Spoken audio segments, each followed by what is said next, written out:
Meaning of imperial. Imperial. Imperial. Imperial. Imperial.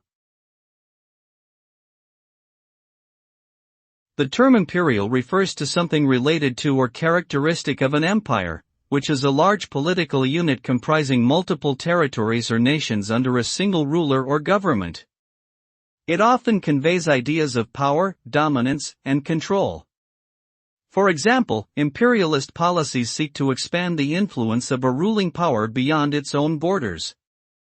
Similarly, imperial architecture, art, and culture are often grandiose and ostentatious, reflecting the wealth and status of the ruling class. Overall, imperial suggests superiority and authority in the context of empires and their rulers.